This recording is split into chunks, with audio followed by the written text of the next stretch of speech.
Well, we are going to explore one of the more troublesome, one of the more complicated and controversial passages in the New Testament.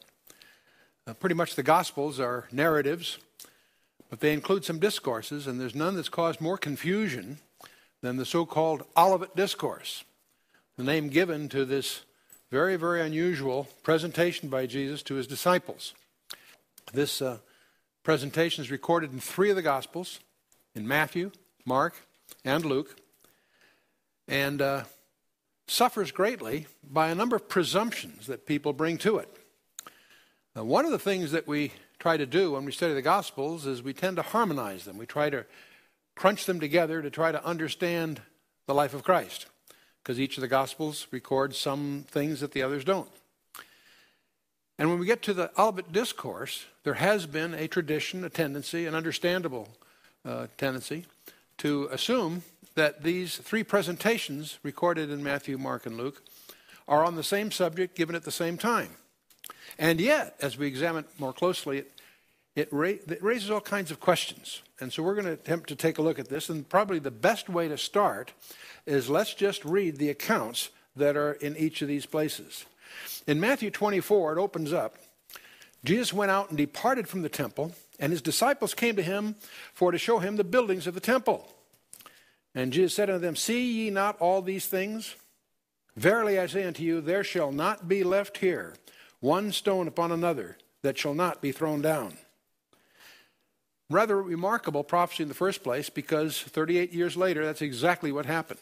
The temple was literally taken apart, stone by stone, by the Roman soldiers.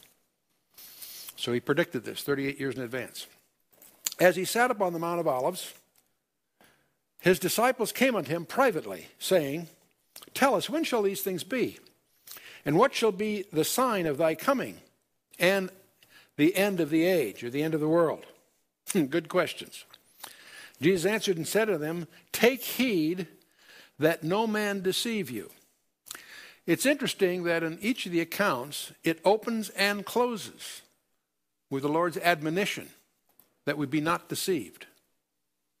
One of the questions that should be in the back of our mind, great, how do we execute that command?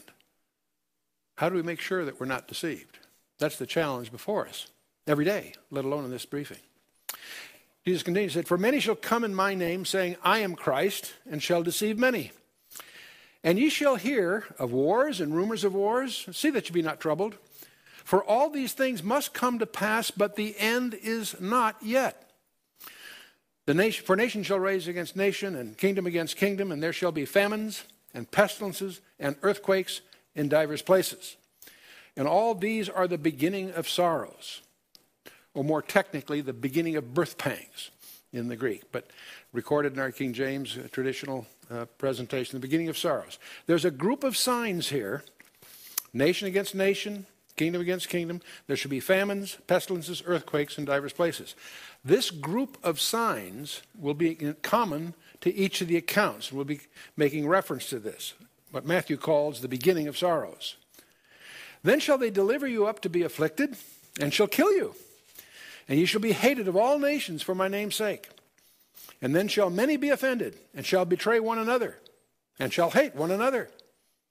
And many false prophets shall rise, and shall deceive many. So here again we have this theme of deception all the way through here. And because iniquity shall abound, the love of many shall wax cold.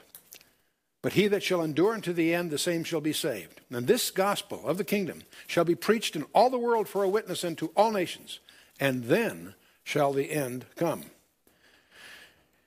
When ye therefore shall see the abomination of desolation, spoken of by Daniel the prophet, stand in the holy place, whoso readeth, let him understand.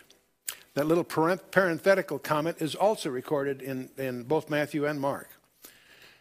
And we'll come back to this very key pivotal verse as we analyze this more carefully later. Then let them which be in Judea flee into the mountains. Let him which is on the housetop not come down to take anything out of his house. Neither let him which is in the field return back to take his clothes.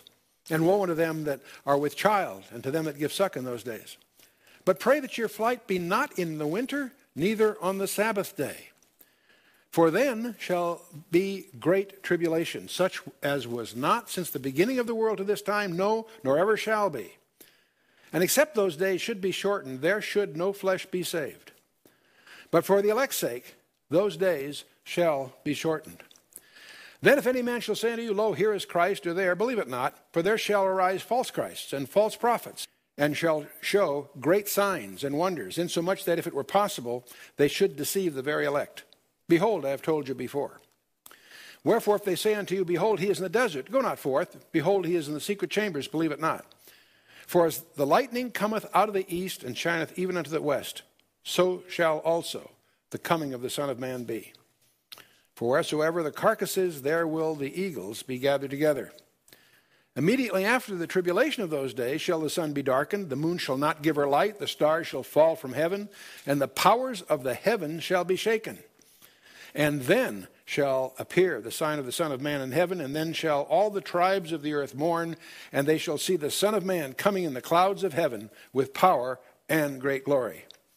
And he shall send his angels with a great sound of a trumpet, and they shall gather together his elect from the four winds and from one end of heaven to the other. Now learn the parable of the fig tree. When his branch is yet tender, and putteth forth leaves, ye know that summer is nigh. So likewise ye, when ye shall see all these things, know that it is near, even at the doors. Verily I say unto you, this generation shall not pass till all these things be fulfilled. Heaven and earth shall pass away, but my words shall not pass away. But of that day and hour knoweth no man, no, not the angels of heaven, but my Father only. But as the days of Noah were, so shall also the coming of the Son of Man be. For as in the days that were before the flood, they were eating and drinking, marrying and giving in marriage, until the day that Noah entered into the ark, and knew not until the flood came, and took them all away. So shall also the coming of the Son of Man be. Then shall two be in the field, one shall be taken, the other left. Two women shall be grinding at the mill, one shall be taken, and the other left. Watch therefore, for ye know not what hour your Lord doth come. But know this, that if the goodman of the house had known in what watch the thief would come, he would have watched and would not have suffered his house to be broken up. Therefore be ye also ready, for in such an hour as ye think not, the Son of Man cometh. Who then is a faithful and wise servant, whom his Lord hath made ruler over his household, to give them meat in due season? Blessed is that servant, whom his Lord, when he cometh, shall find so doing. Verily I say unto you, that he shall make him ruler over all his goods. But if that evil servant shall say in his heart, My Lord delayeth his coming, and shall begin to smite his fellow servants, and to eat and drink with the drunken, the Lord of the servant shall come in a day when he looketh not for him, and in an hour that he is not aware of, and shall cut him asunder, and point him his portion with the hypocrites. There shall be weeping and gnashing of teeth. So that's a quick pass through Matthew's account of this presentation. Mark's is virtually identical with a couple of things that we'll highlight later. The real difference comes with Luke. So let's take a look at how Luke records what apparently is the same presentation. He starts about verse 5 of chapter 21. He says, As some spake of the temple, how it was adorned with goodly stones and gifts, he said, As for these things which ye behold, the days will come in the which there shall not be left one stone upon another that shall not be thrown down. Certainly sounds like the previous one, doesn't it? And they asked him, saying, Master, but when shall these things be? And what sign will there be when these things shall come to pass? And he said, Take heed that ye be not deceived. See, there again the emphasis. For many shall come in my name, saying, I am Christ, and the time draweth near. Go ye not, therefore, after them. But when ye shall hear of wars and commotions, be not terrified, for these things must first come to pass, but the end is not by and by. Then said he unto them, Nation shall rise against nation, and kingdom against kingdom. And great earthquakes shall be in divers places, and famines, and pestilences, and fearful sights, and great signs shall there be from heaven. But before all these they shall lay their hands on you, and persecute you, delivering you up to the synagogues and into prisons, being brought before kings and rulers for my name's sake, and it shall turn to you for a testimony. Set it therefore in your hearts not to meditate before what ye shall answer. For I will give you a mouth and a wisdom, which all your adversaries shall not be able to gainsay nor resist. and ye shall be betrayed, both by parents and brethren and kinsfolk and friends. And some of you shall they cause to be put to death. And ye shall be hated of all men for my name's sake. But there shall not a hair of your head perish. In your patience possess ye your souls. And when ye shall see Jerusalem compassed with armies, then know that the desolation thereof is nigh. Then let them which be in Judea flee into the mountains. Let them which are in the midst of it depart out. And let not them that are in the countries enter thereinto. For these be the days of vengeance, that all things which are written may be fulfilled. But woe unto them that are with child, and to them that give suck in those days. For there shall be great distress in the land, and wrath upon this people. And they shall fall by the edge of the sword, and shall be led away captive into all nations. And Jerusalem shall be trodden down of the Gentiles, until the times of the Gentiles be fulfilled. And there shall be signs in the sun and the moon and the stars, and upon the earth distress of nations and perplexity, and the sea and the waves roaring, men's hearts failing them for fear and for looking after those things which are coming in the earth. For the powers of heaven shall be shaken. And then shall they see the Son of Man coming in a cloud with power and great glory. And when these signs begin to come to pass, then look up, and lift up your heads, for your redemption draweth nigh. And he spake to them a parable. Behold the fig tree and all the trees. Where they now shoot forth, ye see and know of your own selves that summer is now nigh at hand. So likewise ye, when ye see these things come to pass, know ye that the kingdom of God is nigh at hand. Verily I say unto you, this generation shall not pass away till all be fulfilled. Heaven and earth shall pass away, but my word shall not pass away. And take heed to yourselves, lest at any time your hearts be overcharged with surfeiting and drunkenness and the cares of this life, and so that day come upon you unawares. For as a snare shall it come on all them that dwell on the face of the whole earth. Watch ye therefore, and pray always, that ye may be accounted worthy to escape all these things that shall come to pass, and to stand before the Son of Man. So that's Luke's presentation. You know, it's clear why most people would jump to the conclusion that these are identical, and yet they're not identical. On the one hand, they're too similar to dismiss as being distinct or separate. And yet, as we get into the details, more of the details seem to contradict each other, seem to cause more confusion. There are some good scholars that have so focused on Luke's presentation that they argue that all of this is past, that it all happened back in 70 AD. And they argue that these broader statements are just allegories or metaphors. And so that leads to a view that's called preterism. Preterists believe that there isn't prophecy, it's all been done in the past, that the rest is all allegorical. And it's a very prevalent and growing point of view today, largely because, not entirely, but largely because of the differences in Luke's account than Matthew's in this passage. So we're facing some issues here. The destruction of Jerusalem. What is it talking about? Is it talking about that famous destruction back in AD 70? Or is it talking about something yet future? There are people that hold both views. And that's one of the first issues. And then there's this strange event that both Matthew and Mark not only talk about, but highlight.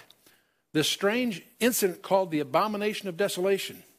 And what is it? And when did it happen? Or has it happened yet? Clearly it did happen in 167 BC. Every Jew would know that. And that allusion certainly takes that into view. And yet, Jesus is talking about it yet future. Did it happen in 70 AD? Or is it yet in the future? And that's one of the issues that emerges from these passages. And of course, the whole issue of the Great Tribulation is highlighted here, of course, by Matthew and Mark. The parable of the fig tree raises all kinds of questions. What is the fig tree? Is it an idiom of Israel? And all kinds of people set dates because of a generation from the time that the state of Israel came. Or when, maybe it's the Jerusalem, when the state of Jerusalem fell under the Star of David. All kinds of books have been published on that deal with the parable of the fig tree and this generation that will not pass away. Which generation is it? Is it the generation that Jesus is talking to there? Or is it a generation that's going to see some of these signs? Which signs?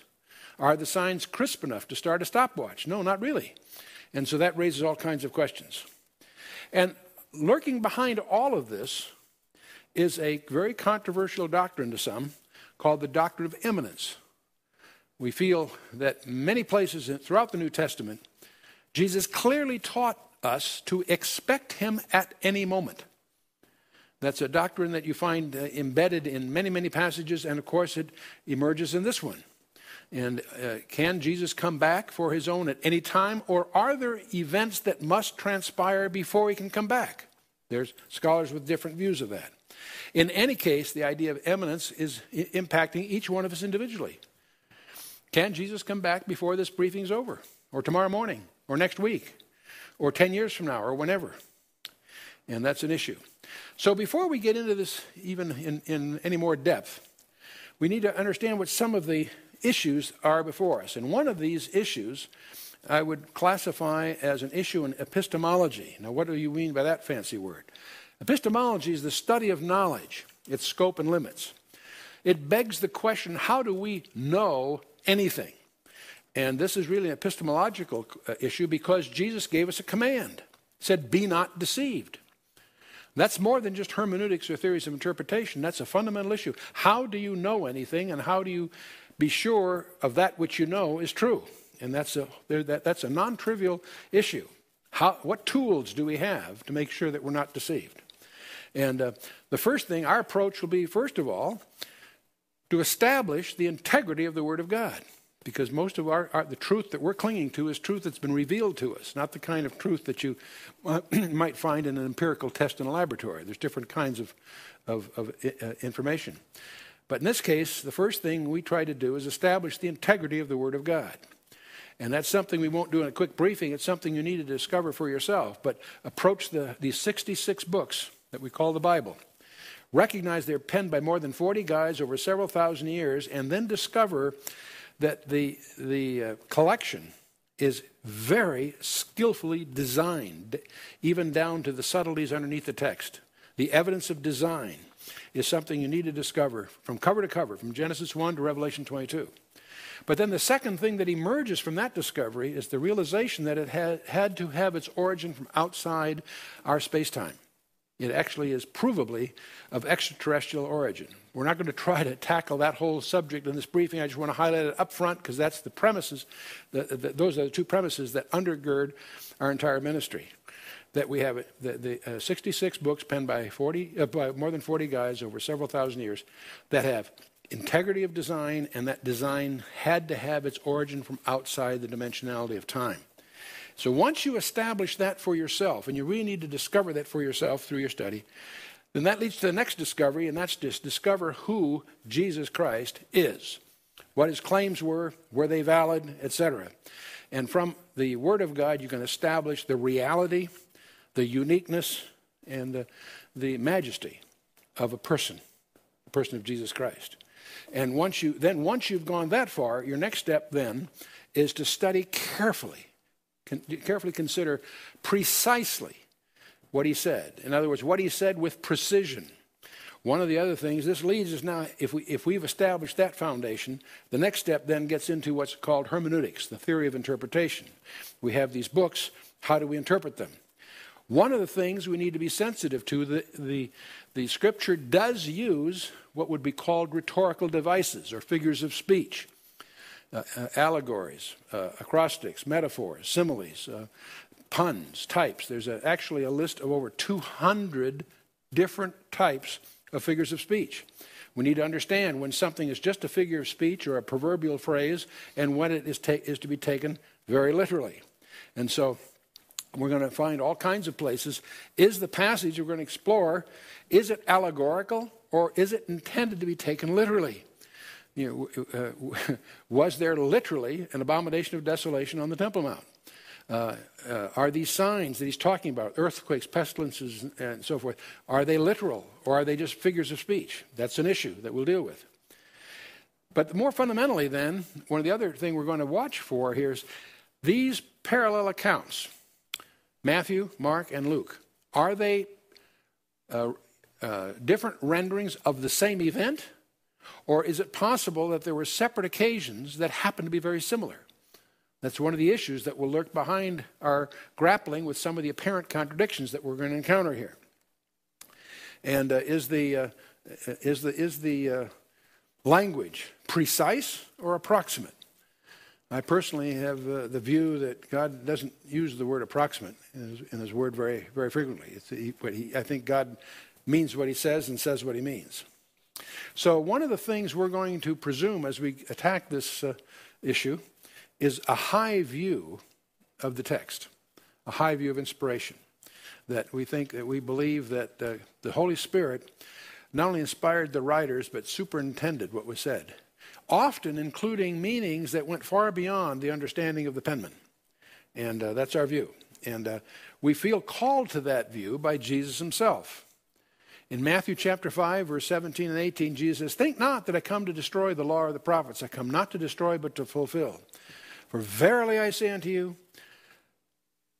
until not one jot or one tittle shall pass from the law till all be fulfilled." Now, a jot or a tittle is a Hebraic expression equivalent to our dotting an I or crossing a T. A jot is the smallest of the 22 letters in the Hebrew alphabet. You and I would mistake it as an apostrophe or a blemish on the paper. A tittle is the little hook that distinguishes certain letters. Very subtle. And so the jot and tittle is a Hebrew equivalent to our saying, not the crossing of the T or the dotting of an I will pass from the law till all be fulfilled. I believe that is an instruction to us to take the text very seriously. Obviously, in the original, we're dealing, of course, with a translation. But the other issue that should stay in front of us to try to avoid being deceived, and that is the whole counsel of God. You know, there is nothing that will test our hermeneutics more rigorously than the field of eschatology. Of all the different fields of study that relate to theology and the Bible and so forth, eschatology is the study of last things. And eschatology is that field of study that will most tax us to be exactly precise in our definitions and to be very, very alert to exactly what the text is saying. Again and again and again through history, we find people taking strange views, especially views that prove to be even stranger, because they jump to conclusions or they impose on the text something that it isn't said. So this is one of the places that you'll be most challenged in your hermeneutics is when you study eschatology. That's one reason so many pastors are very reluctant to get into eschatological issues from the pulpit, because it does test them in terms of their hermeneutics. And the whole counsel of God. See, a true study of prophecy is to have the whole plan of God in view, not just the future part of it. It should all tie together. And you really should reserve judgment on any issue until you have all the relevant texts in front of you. When you tackle an issue, a serious issue, one of the things you really need to do, in effect, is put all the relevant texts in front of you and fit them together. Because very often, where two seem to contradict, in that apparent contradiction is a discovery. And so, again, diligence is what is rewarded. We're dealing with a very integrated and very deliberate design of the text, every word. So we start with the presumption that the Matthew account and the Luke account will dovetail in some appropriate way. And where it appears to contradict itself, there may be some illumination for us. So eschatology, let's understand something else. As you get into the field of eschatology, which is what we're dealing with, of course, your first fork in the road is, are you premillennial or amillennial? The Bible talks about Jesus coming back to the earth and ruling from the throne of David. Gabriel promised that to Mary, and the entire Old Testament is full of over 1,000 remarks, about 1,800 actually, of Jesus ruling on the earth through the nation Israel. And so people who take that seriously would be called premillennials. They believe there literally will be a millennium.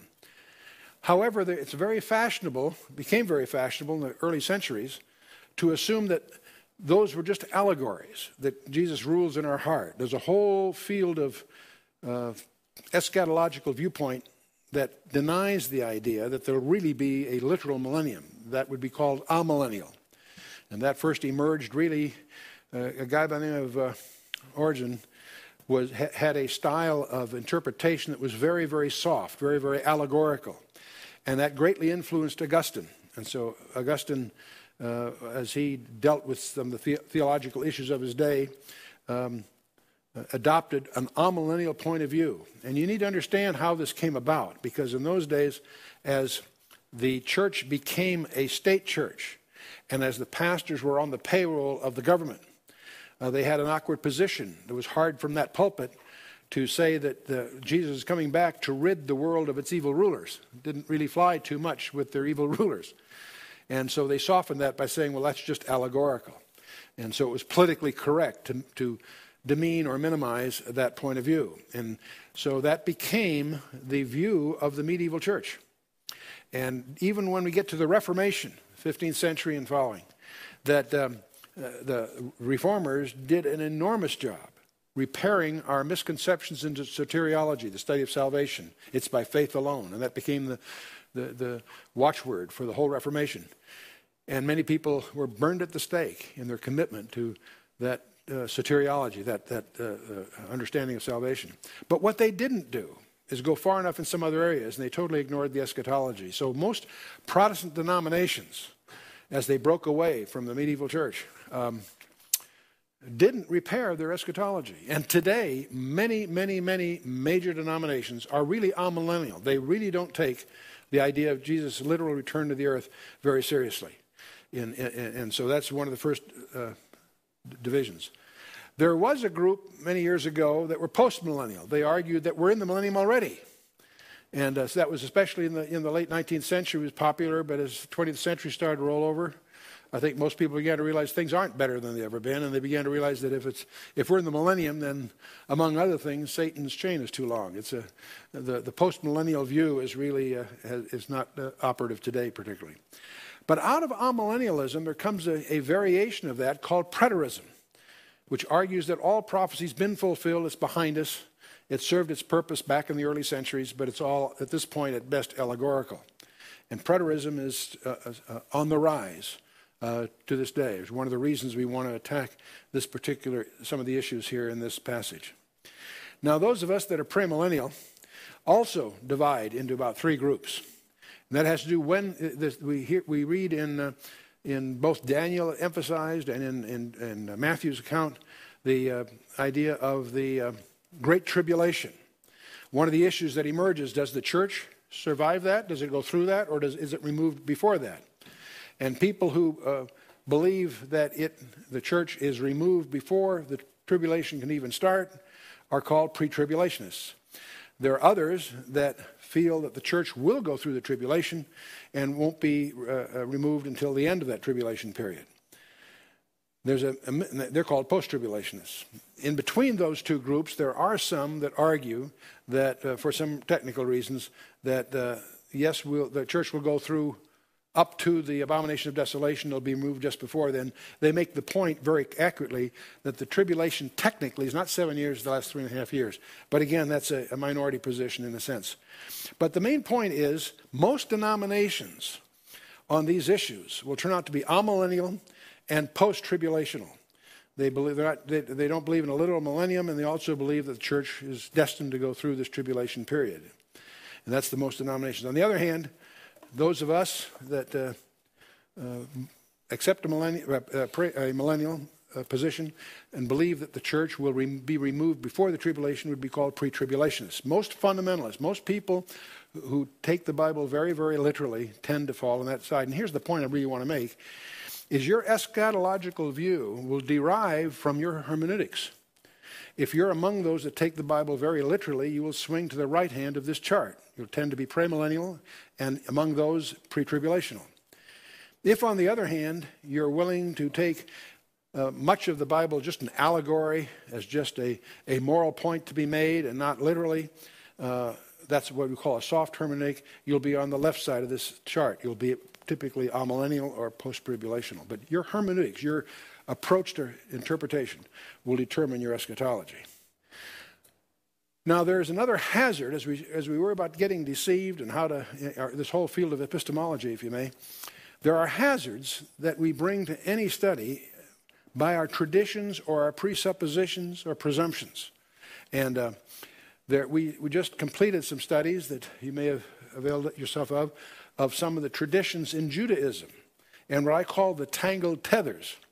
The Judaism that we read in the Old Testament, for lack of a better term, we'll call Mosaic Judaism, that following the laws of Moses. But obviously, what started to happen in the centuries just before Christ is the Pharisees started to add rules. They infused in their understanding what they called oral traditions, the laws that were not written down, passed verbally. And they started to incorporate that. And that's one of the things that Jesus attacked during the gospel period. Again and again and again, he chided the Pharisees because they are victims of their traditions rather than the intent of the law. And so we have Pharisaical Judaism extant during the New Testament period. And after Israel rejects her Messiah, and especially after the temple gets destroyed in 70 AD, they have a real problem because they're taught in the Torah that without the shedding of blood there is no remission of sins, and now they have no way to have offerings because there's no altar, there's no temple. So they end up redefining Judaism, starting with the Council of Yavne or however you want to pronounce it. They started redefining that, and that ends up the oral laws start getting written down in what they call the Talmud. And so today you have extant what would be called Talmudic Judaism. That's one step even beyond the Pharisaical Judaism in that it incorporates the opinions of rabbis as being operative, in fact, even more operative than the text itself. And so we end up the Gaonic era where they venerate some of the great rabbis over and above, really, the text itself. And so that trend continues into the 12th century, where we have the Kabbalah and all of that. Kabbalah, at this point, their viewpoints on most topics are not only deviant from the Torah and the text, they're opposed to them. And the strange irony, of course, out of that comes Hasidic Judaism, the Orthodox that you're familiar with in New York and in parts of Jerusalem. The main point is the drift is away from the original text.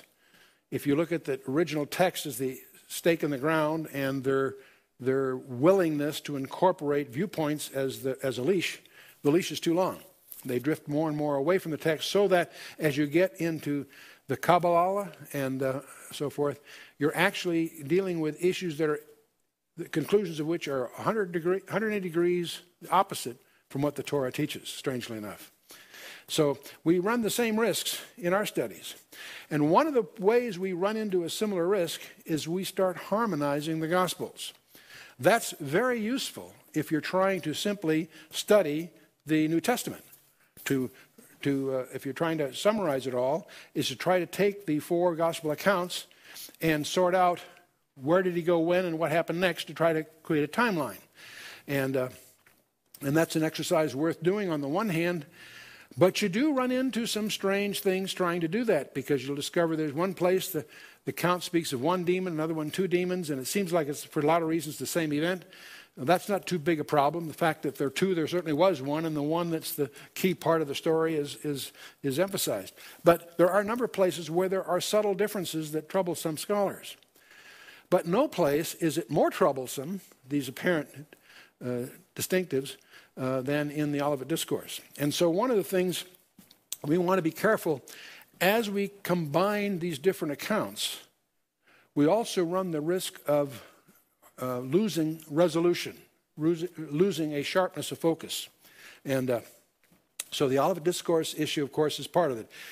Which parts are past and which are yet future? And is it just one briefing, or is it really just the summary of several briefings? That's also a possibility. Because all of these, as we read Genesis, as we read the Gospels, they're all summaries.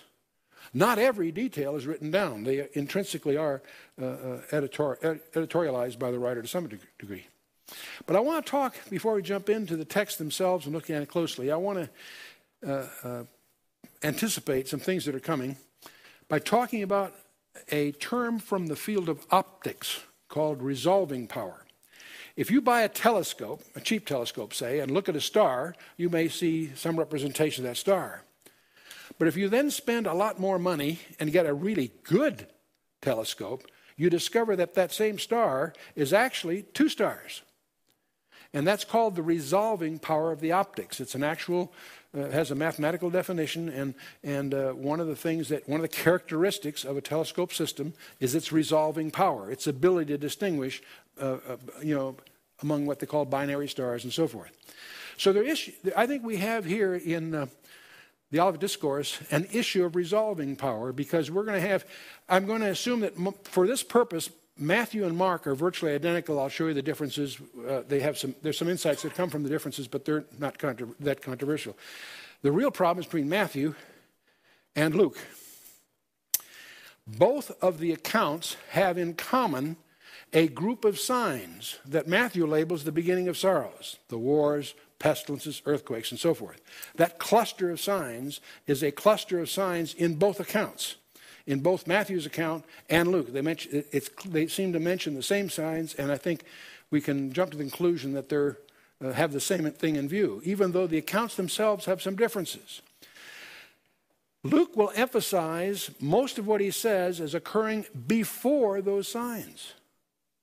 And Matthew is going to emphasize the things, most of what he talks about comes after those signs. So if we're alert to that as we read, and we're reading these, if we put them side by side, we become very conscious of the fact that Luke and Matthew are talking about different things that are very similar, but they're different. In Luke's case, they occur before these big signs. And I'm going to call, he speaks of a desolation of Jerusalem, and I'm just going to call desolation number 1. Matthew talks about a desolation of Jerusalem that comes after those signs. It's a different event altogether. Desolation number 2. And let's just use that as a hypothesis going in here. Let's now take a look more carefully at the Matthew account, and we'll drag Mark along with us as we go. As we call it, just to refresh your memory, Jesus went out and departed from the temple, and his disciples came to him to show him the buildings of the temple. He was in the temple. He has departed. We can presume shortly that they're on the way across the Kidron Valley to the Mount of Olives. Jesus said unto them, see ye not all these things? Verily I say unto you, there shall not be left here one stone upon another, that it shall not be thrown down. And as we're all acquainted, 38 years later, that's literally what happened. And as he sat about the Mount of Olives, notice where this presentation is being given. It's on the Mount of Olives. Surprisingly enough, that's not true of the Luke account. So it's not necessarily the same event. As he sat upon the Mount of Olives, the disciples came to him privately. This is an inside deal. This is not for the general public. The disciples came to him privately, saying, tell us, when shall these things be? What shall be the sign of thy coming and the end of the world?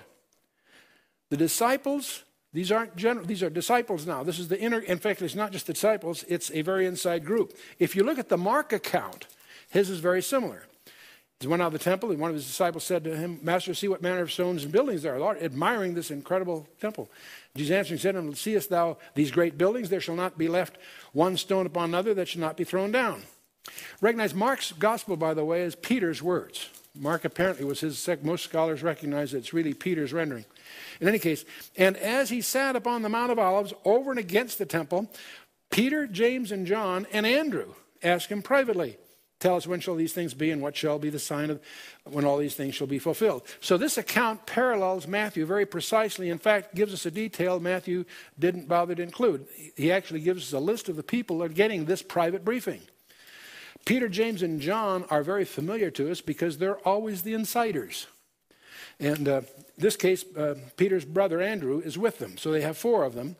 Now, if you take a look at Jesus' followers as a total cluster, outside that we'll call the general public. Now, after Matthew chapter 12, he never speaks to the public except in parables. And there's some reasons for that are explained in Matthew 13. But his followers, obviously, he speaks to. Within that, he's got a group of 70, and within that, he's got the 12 that we're very familiar with, the famous 12. And among the 12, we've got this inner circle, which is, with one exception, is basically Peter, James, and John. When Jairus' daughter is raised, those 3 were the only ones allowed in. At the Transfiguration, those 3 are the only ones that are allowed up there. And at Gethsemane, They were all there to pray after the upper room, but the three he went further and let them come a little closer. In other words, you can't miss the fact that somehow these three are insiders. And at the Olivet Discourse, they're there, but in this case, Andrew's with them. So we got 4 people, not all of them, at this briefing. He continues. Jesus answered and said, "Take heed that no man deceive you, for many shall come in my name, saying, I am Christ, and shall deceive many." No problem so far. Then he mentions these signs, "And ye shall hear of wars and rumors of wars, that see that ye be not troubled. For all these things must come to pass, but the end is not yet. For nation shall rise against nation, and kingdom against kingdom. And there shall be famines and pestilences and earthquakes in divers places. All these are the beginning of sorrows." Now this group of signs gets a lot of attention from scholars. These nation against nation, famines, pestilence, earthquakes, in divers places.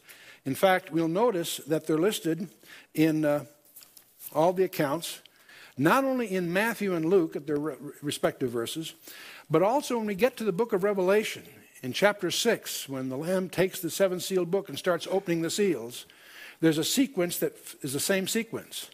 The white horseman, representing a false Christ, the wars, the red horseman, and then the famines and pestilences and so forth. And so the parallelism is well recognized by most scholars.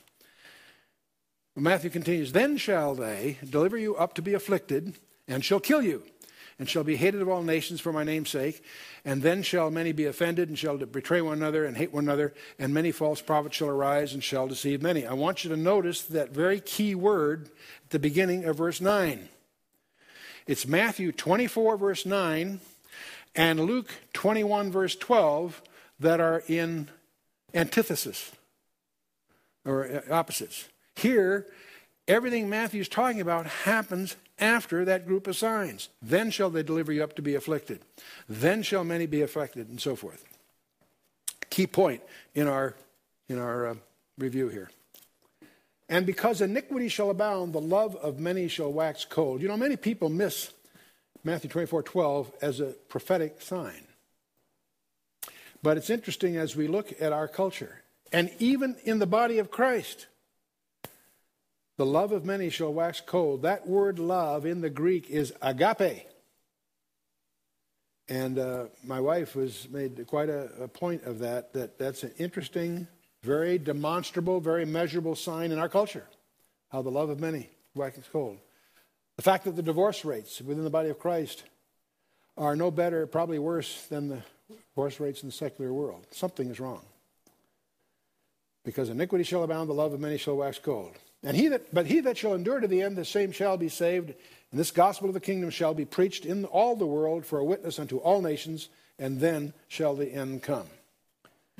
And then we get to verse 15, which is incidentally identical to the equivalent verse in Mark 13, and it's Mark 13:14 and Matthew 24:15. Both of them highlight this very pivotal, key fulcrum of the whole passage. "When ye therefore shall see." So this is yet future. Whatever he's talking about, when Jesus is talking to his disciples privately, it's yet a future event. What makes it puzzling, he refers to a historical event to make his point.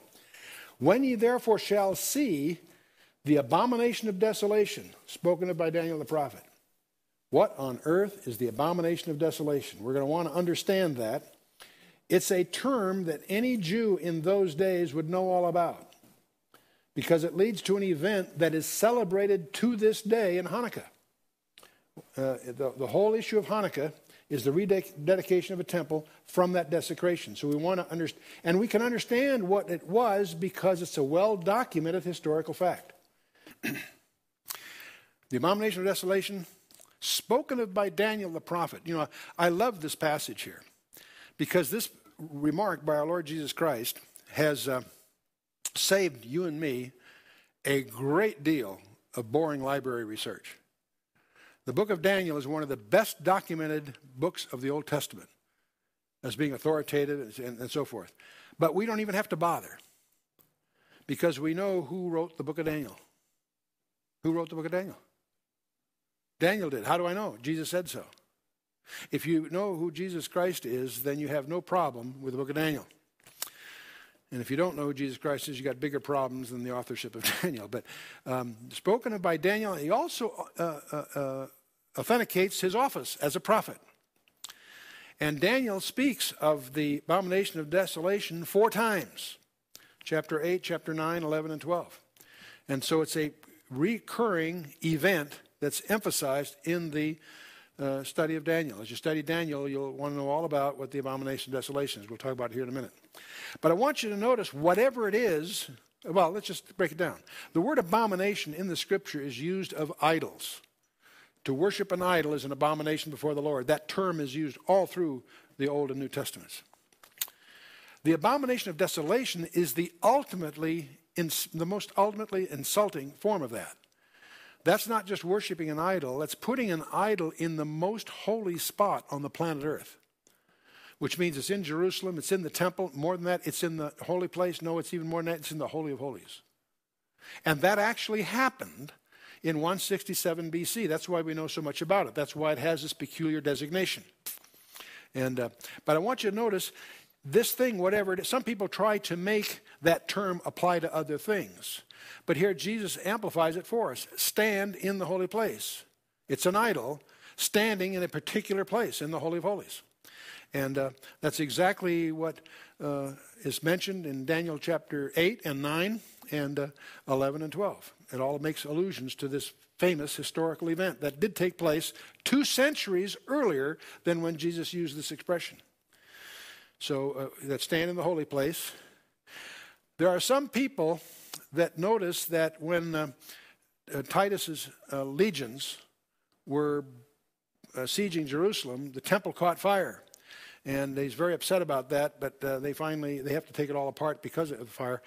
But the Roman soldiers, when they finally had their victory, brought their ensigns, their tribal insignia, to the eastern gate. And it was a custom of the soldiers to worship their ensigns. That was their idols, if you will. They're not in the temple, they're at the eastern gate. And some people say, well, that was the abomination of desolation because the Roman soldiers were worshiping their idols there at the Temple Mount. That's not what it's saying. That doesn't conform to the... It's an attempt to try to shoehorn that into the text, but it's not correct. And then we have this very strange verse, a parenthetical remark in this verse, and Mark does the same thing. Whoso readeth, let him understand. Why is that there? That's there for you. That's there to point out to you that this issue is not just for pastors or theologians. Whoever reads this has a requirement to understand.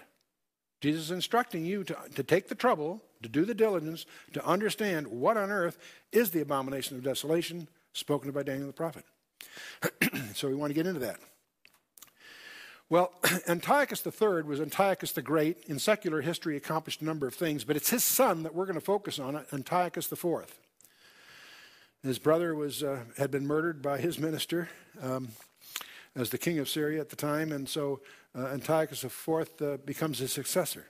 His brother gets murdered, and I assume that the records are accurate that it was his minister, Heliodorus, that killed him, but I wouldn't be surprised if Antiochus had a part of it because he's obviously benefited by it. He's recorded in history. There's a lot of information about him as a despot. He's very eccentric and unreliable, very unpredictable, and very cruel and very tyrannical, as exemplified by his treatment, among other things, of the Jews. He adopted an epithet called Epiphanes. That's an abbreviation of the Greek, Theos Epiphanes, which is a designation that he gave him for himself, the God who appears or reveals himself. So Epiphanes is an abbreviation of the Greek, Theos Epiphanes, a designation he gave himself, which means, in effect, the God who appears or reveals himself. He put it on his coins and that sort of thing. Now, he decided to undertake the total eradication of the Jewish religion. There already was a movement within the culture towards Hellenizing their culture. A lot of the Jews were separating themselves from the traditions of the Old Testament, but he took over to try to just enforce that movement, to eradicate the Jewish religion, and to establish Greek polytheism in its place. And so the observance of all the Jewish laws, think about that, understand how pervasive their laws were within their culture, especially those relating to the Sabbath and to circumcision. They were forbidden under penalty of death. You got caught observing the Sabbath day, you were executed. If you circumcised your children and they found out about it, that was a capital crime. That's pretty severe stuff. You know, it's interesting how you go through history, how the Sabbath becomes an issue all through history. Even the early church maneuvered its way to separate themselves from the Sabbath. It was an anti-Semitic trend in the church at the time. So all Jewish practices were set aside in all the cities of Judea, not just Jerusalem. And the sacrifices that they had, they not only didn't let them do the Jewish sacrifices, they forced them, under penalty of death, to sacrifice to pagan deities in every village. They had representatives of the crown everywhere to enforce this. Once a month they searched, and anyone that had hidden away a copy of the Torah or had circumcised his kids was condemned to death. Think about it. This is severe stuff. This is comparable to what Hitler was trying to do, in some respects even more so, in Germany. So Antiochus IV, Epiphanes. In Jerusalem on the 15th of Kislev in December of 168 BC, he broke the league that he had made. I find this in Josephus. It's interesting. He apparently had made a covenant with them to protect them for a while, but he violated it. And in anticipation of his birthday, incidentally. He had built a pagan altar on top of the altar of burnt sacrifices in the temple. So he desecrated it by building a pagan altar on top of it.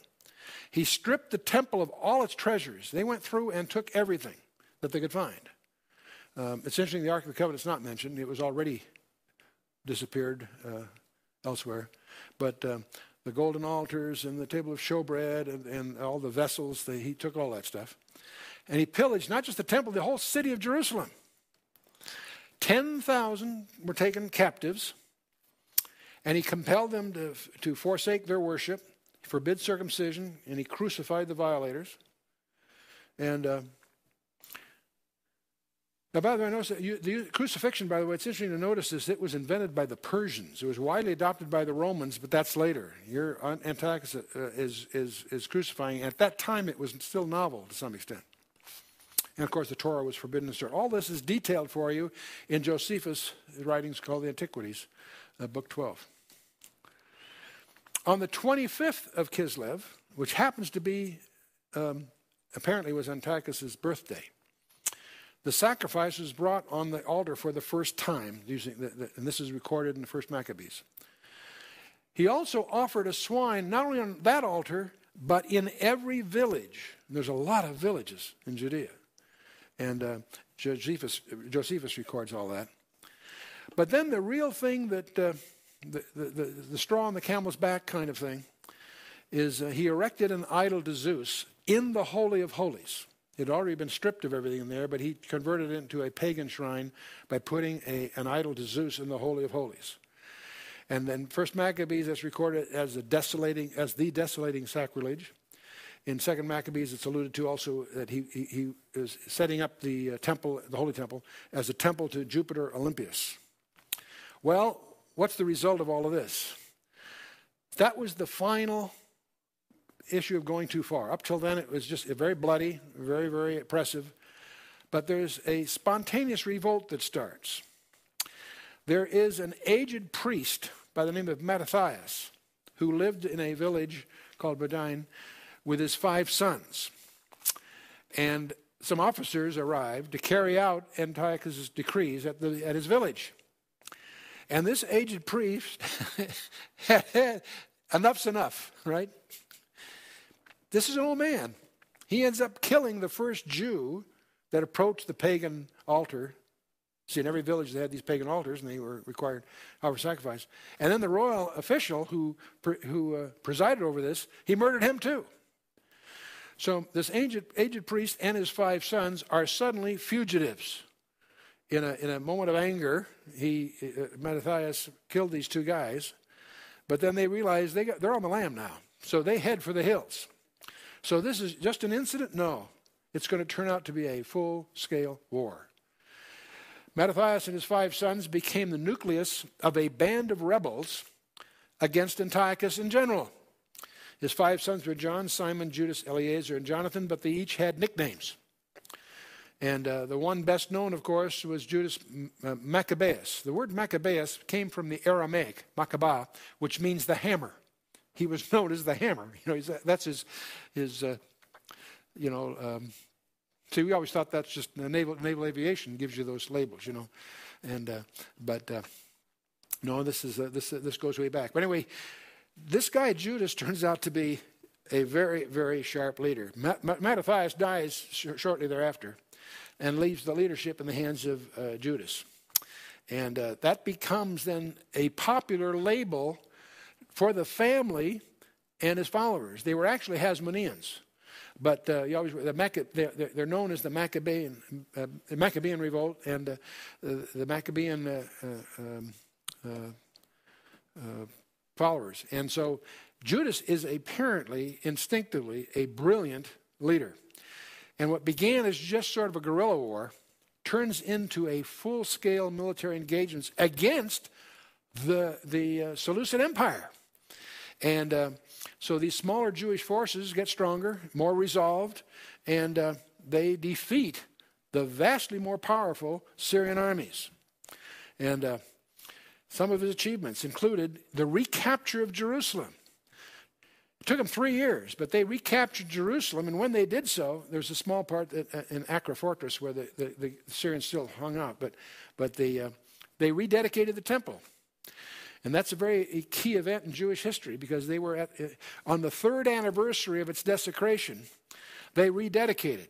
They destroyed the pagan altars and all the places that the Greeks had defiled, and they rebuilt all the necessary implements for temple worship, and they reestablished temple worship. And the rededication of that temple is what they celebrate every year at what they call Hanukkah.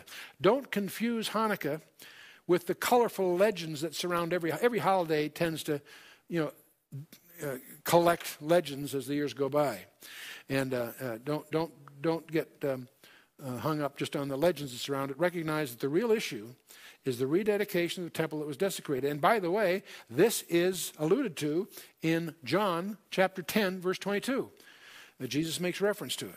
And so on the 25th of Kislev, 164 BC, that's 3 years after it was desecrated in 167 BC, it's celebrated. And John 10:22 makes reference to it, although you have to do a little digging to understand that. And it's also that year that Antiochus' death takes place. So he passes away. Good riddance. And Judas continued to successfully press what now became not just that issue, but a war for independence. And his last great victory was over the forces of Nicanor at Beth Horon, the same place that Joshua had the long day and all of that, in March of 161, 3 years later.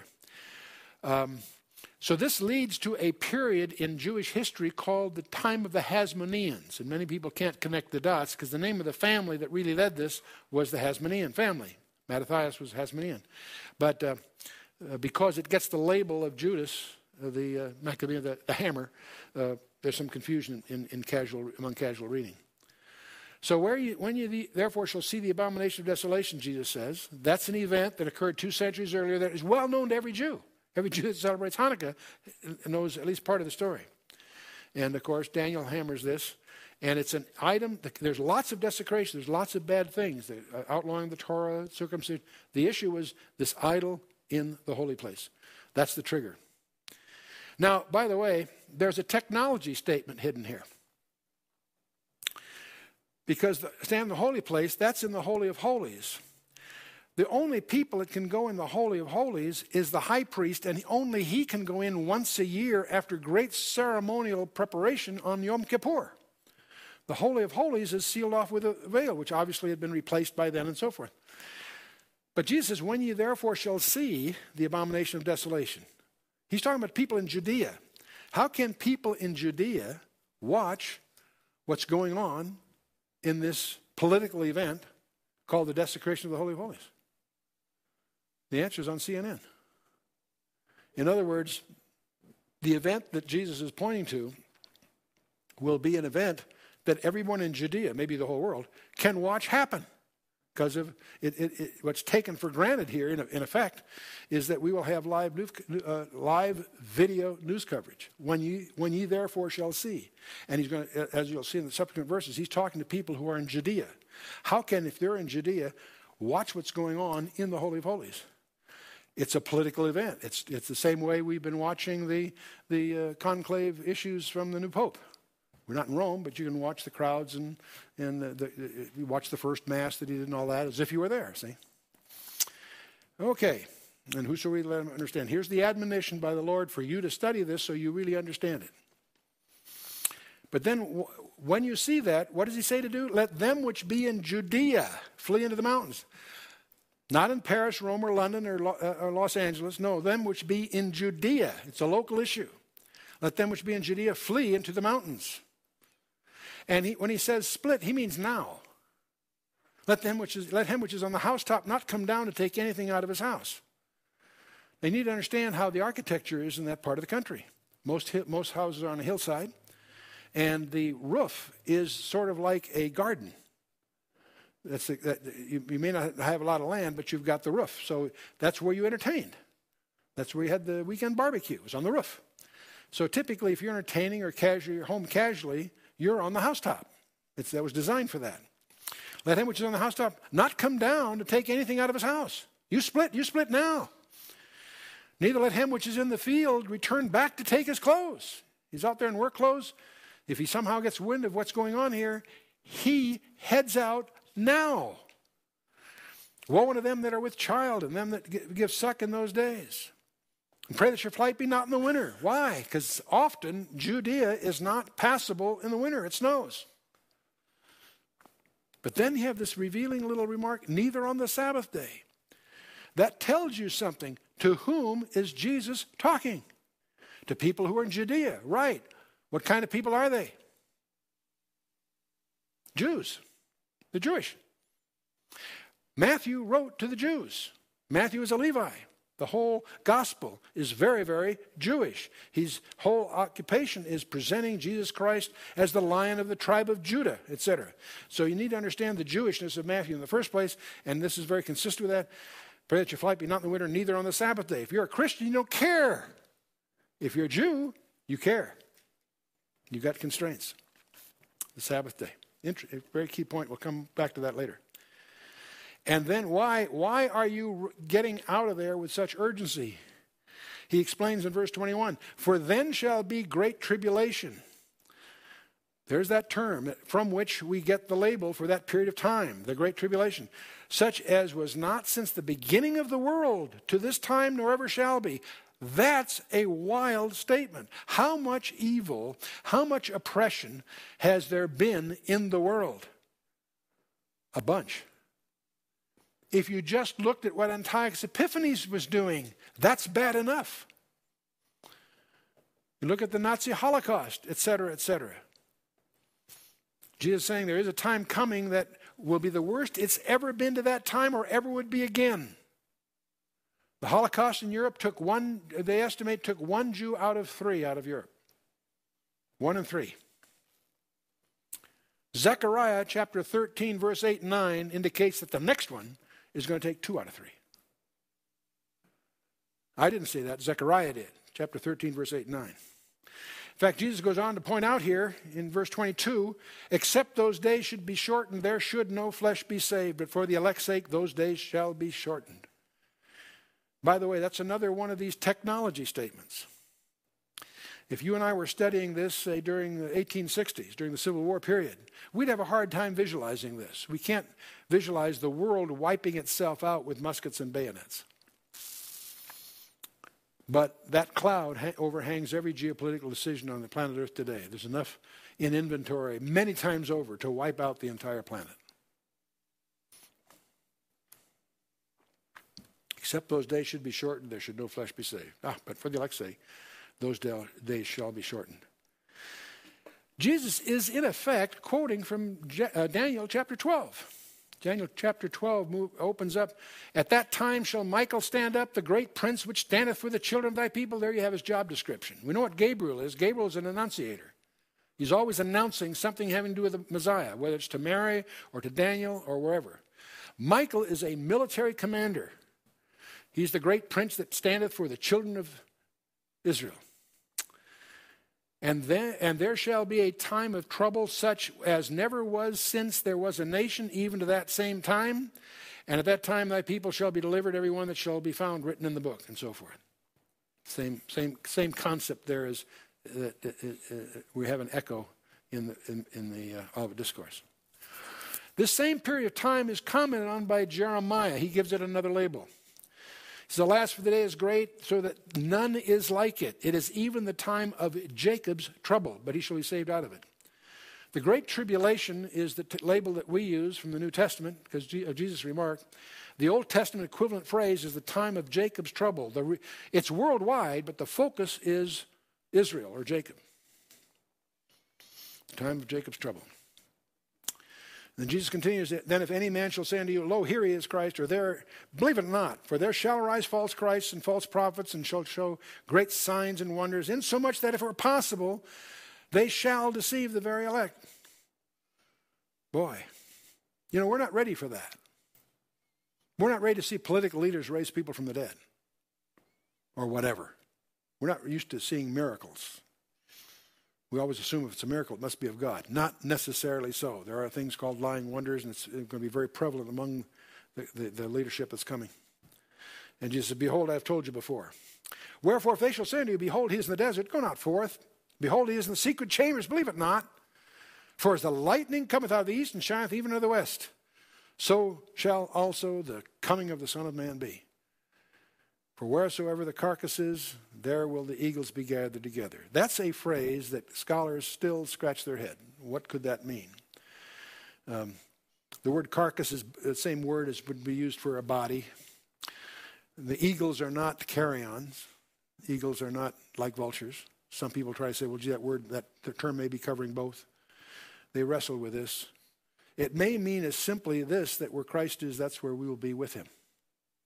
But there's not good scholastic agreement on how to apply that verse. So I'll leave that to you for your own thought. But immediately after the tribulation of those days again, notice each step in Matthew's account, it's then and then and then. Everything is later, later, later, later. So you hear after the abomination of desolation, then we have the tribulation. Then after the tribulation, immediately after the tribulation of those days, shall the sun be darkened, the moon shall not give her light, the stars shall fall from heaven, and the powers of heavens shall be shaken. There are people that try to say all this has happened back in 70 A.D. What do they do with verse 29 and 30? They got a couple of problems. First of all, I don't know that the sun was darkened, the moon didn't give her light, and the stars fell from him, the powers of heavens being shaken. And not so you'd notice. But then the next verse is even tougher. "And then shall appear the sign of the Son of Man in heaven, and then shall all the tribes of the earth mourn, for they shall see the Son of Man coming in the clouds of heaven with power and great glory." That's one problem the preterists have if they're going to try to say this is all fulfilled back a long time ago. Because they have to allegorize all of this. They have to somehow shine it on. And it's not easy. Immediately after the tribulation. Now, those of you that studied Daniel know about the 70th week, the 70 weeks of Daniel that Gabriel gave Daniel, how 69 were fulfilled to the very day, fulfilled when Jesus presents himself as the Mashiach Nagid, the Messiah, the King, and how the last of the 70 weeks is still to tick off. We are in that interval. In that interval, Gabriel tells Daniel the Messiah will be executed. That's mentioned in the Old Testament. It's predicted that he would be executed, and that the city and the sanctuary will be destroyed. And indeed they were. That interval is at least 38 years. We've experienced that it's virtually 2,000. But what we're looking for, what's coming, is a last week of years to fulfill the 70-week prophecy of Daniel. All this is out of Daniel 9. And that last week of years is a literal week of actually 6 years and 11 months. And it's defined by a covenant being enforced. It's not defined by the rapture or any of these other things. It's defined by a covenant being enforced by a world leader upon Israel. In the middle of that week, he establishes the abomination of desolation once again, just as was done by Antiochus Epiphanes. It's interesting that the records seem to indicate that Antiochus Epiphanes, when he entered Jerusalem, did it under subterfuge, under false pretenses. He violated his apparent agreement and took it over, and even took the people that were welcoming him and had them dealt with. But the abomination of desolation defines the middle of that week, and it's the period from the middle of that week to the end that is defined by none other than the Lord Jesus Christ himself as what we call the Great Tribulation. And it's a 3.5-year period, not 7, but most people speak of the 7 years collectively as the tribulation period. That's in a casual sense. And it is concluded by the Battle of Armageddon and all of that, and the second coming of Christ and the establishment of the millennium on the planet Earth, if you take the text seriously. Now, there are different views about the tribulation. The post-tribulationists figure that somehow at the end here is when the believers are caught up, which is a little awkward because when he comes back at his second coming, he comes back with the saints. And between them being gathered and coming back, there's the marriage supper of the Lamb. And as one person quipped, he says, post-tribulational view makes the marriage supper of the Lamb a snack lunch. Because you go up and you come right back down. And he's, of course, being just kidding a little bit. But there are those, and we tend to align with those that are pre-tribulationists. That is, we believe that the gathering of those that are in Christ will be prior to this whole period. And we won't burden this briefing trying to justify that position. There's lots of reasons we hold that view. But there are those that correctly point out that the wrath that are pre-wrath, that is, that the church is gathered before the wrath of God, but the wrath of God is that last 3.5 weeks. So some people call them mid-tribulationists. Both the mid and post-tribulational viewpoints suffer from a problem called they violate the doctrine of imminence. If post-trib and mid-trib were correct, then Jesus can't come back today, because there's a whole bunch of events that have to occur prior to that time. And if you're going to assume that the doctrine of imminence is correct, then that means there's nothing that need intervene, that Jesus could come back for us all this afternoon, tomorrow morning, whenever. That's what they call the doctrine of imminence, and both mid and post-tribulation views have a problem with that. That's not the only reason. That's one of the reasons we cling to a pre-trib position. I'll point out something else. When people make charts, they often forget this. There's an indeterminate period of time between the gathering of the saints and the beginning of that 70th week. Why? Because the 70th week is defined by a world leader enforcing a covenant with Israel. In order to enforce that covenant, he has to be in power. In order to be in power, he must have been revealed publicly, and before he can be revealed publicly, the rapture takes place. So there's an interval. It might be an hour, it might be a day, it might be several years. We don't know. But the rapture does not trigger the 70th week. It's some indeterminate time prior, apparently, if we understand it correctly. Then Matthew continues, then shall he send his angels with a great sound of a trumpet, and they shall gather together his elect from the four winds and from one end of heaven to the other. Well, I thought they were raptured. No, there's a whole bunch of people, hopefully. In fact, there's going to be incredible fruitfulness of the 144,000, the two witnesses. There's all kinds of things that occur after the rapture that cause people to get saved. And that's what's being gathered here. Now learn, and some people call them the tribulation saints. There's people that have come to faith during the tribulation. And but then we have this interesting enigmatic parable. Now learn the parable of a fig tree. When his branch is yet tender and putteth forth leaves, ye know that summer is nigh. So likewise ye, when ye shall see all these things, know that it is near, even at the doors. Verily I say unto you, this generation shall not pass until all these things be fulfilled. There have been acres of books published trying to speculate from these factors what it means time-wise. There are many people that try to make the fig tree an idiom of Israel. And that there are occasions when that might be justified, but there's also, you'll discover that's not consistent. And you'll also discover that Israel is generally figured as the vine in Isaiah 5 and elsewhere. And so people try to make that or have a tough time selling it. And then the question is, how long is a generation? It's pretty easy to justify 38 years as a generation, because that was what a generation was defined as in Deuteronomy. With the wandering in the wilderness, we say is 40 years. That's round numbers. It was precisely 38 years. And it was also 38 years between these discourses and the temple being torn down. So, but what triggers this? And we'll come back to that in a little bit. Heaven and earth shall pass away, but my word shall not pass away. But of that day and hour knoweth no man, no, not the angels of heaven, but my Father only. A familiar passage, but what's even more remarkable is the way Mark records it. Mark goes one step further. The equivalent place in Mark, he says, heaven and earth shall pass away, but my words shall not pass away. But of that day and hour knoweth no man, no, not the angels of heaven, neither the Son, but the Father only. Do you mean to say, at least at that time, there was something that the Father knew that the Son did not? That sort of shatters our understanding, because at the upper room we got the impression that I and the Father are one. And so I'm not here to unravel that, just to highlight the fact that at least at this moment there was something that the Father had in his own counsel. And I think there's some reasons he did that was very, very closely held. We'll come back to that. Then Matthew goes on, but as the days of Noah were, so shall the coming of the Son of Man be. For as in the days that were before the flood, they were eating and drinking, marrying and giving in marriage until the day that Noah entered into the ark, and knew not until the flood came and took them all away, so shall the coming of the Son of Man be. Most scholars assume that all this is trying to get across is that it was business as usual until the coming of the Son of Man occurs. And that's justifiable. There are many scholars, however, that suspect there's more into this than just that. It's more than that. To really understand this idiom, you need to understand what was the cause of the days of Noah. And we're not going to get into that here except to highlight, to really understand this, you need to get into Genesis 6 and understand why God sent the flood in the first place. And that gets into the whole issue of the Benai Elohim and the Nephilim and all of that. And so there may be far more lurking behind this passage than most people sense on first reading. But then Matthew goes on, but then shall be two in the field, one shall be taken, the other left. Two women shall be grinding at the mill, one shall be taken, and the other left.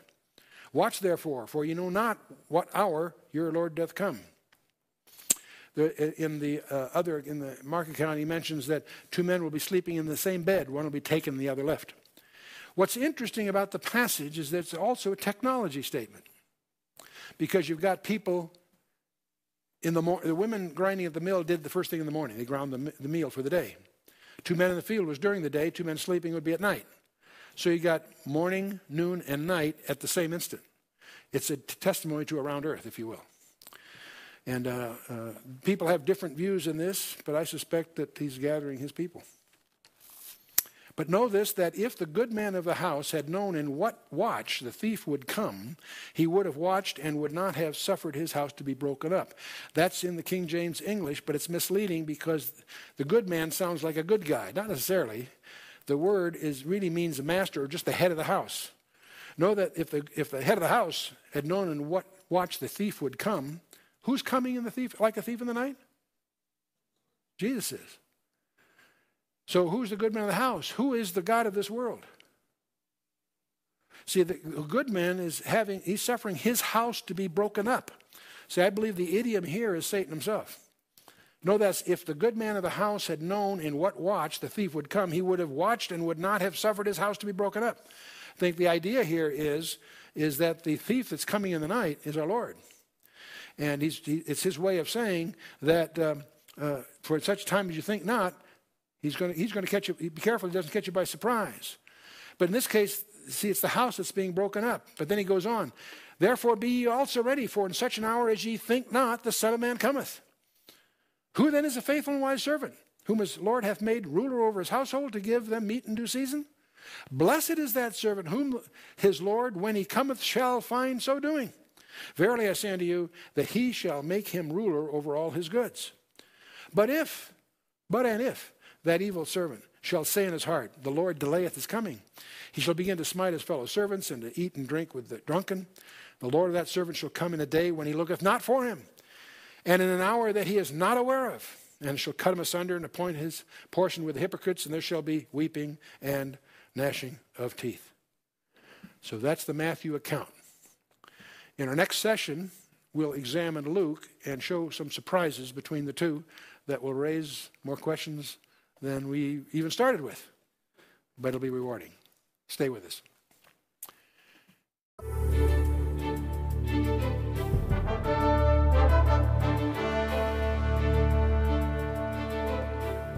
Well, in this second session, we'll now examine the Olivet Discourse as recorded by Luke. We read it superficially through once last time, in the last session.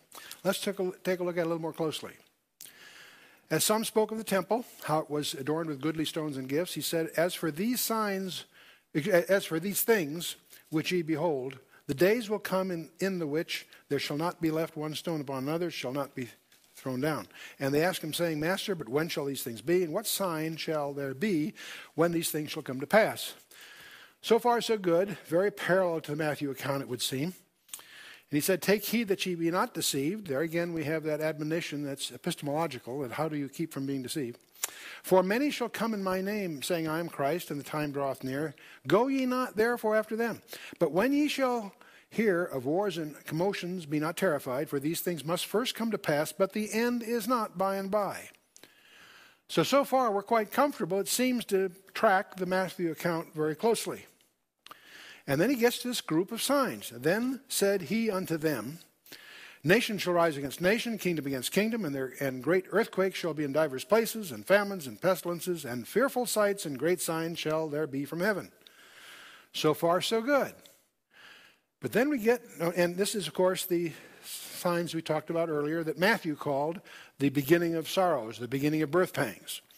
Wars, famines, pestilences, and so forth. They are not only detailed in Matthew and Luke, but they also seem to parallel the same events in the book of Revelation chapter 6. But notice after verse 11, there's a very important phrase that we don't want to miss. Luke says something very strange here. After highlighting all these signs, he then says, but before all these, whoops. See, that's just the opposite of what Matthew said. All his remarks were after those signs. Luke says, but before all these, they shall lay their hands on you and persecute you, delivering you up to the synagogues and into prisons, and being brought before kings and rulers for my name's sake. And it shall turn to you for a testimony. So he's speaking here to the new believers in that first century. These are people that before anything else, they're going to be taken and persecuted, brought into synagogues and prisons. Remember, the early persecution of the church was by the Jews. The Roman persecution followed later.